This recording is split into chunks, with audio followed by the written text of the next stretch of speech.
పేదల రాజ్యాన్ని, అవ్వాతాతల సంక్షేమ రాజ్యాన్ని, రైతు రాజ్యాన్ని, మహిళా పక్షపాత రాజ్యాన్ని, పిల్లల అభివృద్ధి రాజ్యాన్ని అబద్ధాలతో, మోసాలతో, కుట్రలతో ధ్వంసం చేసేందుకు చంద్రబాబు కూటమి చూస్తోంది. ఈ ఎన్నికల్లో మన ఓటు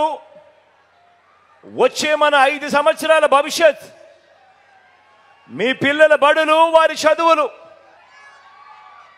రైతన్నలకు అందుతా ఉన్న భరోసా,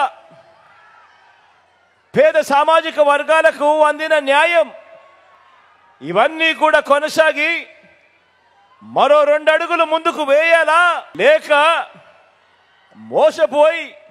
మళ్ళీ నష్టపోవాలా అన్నది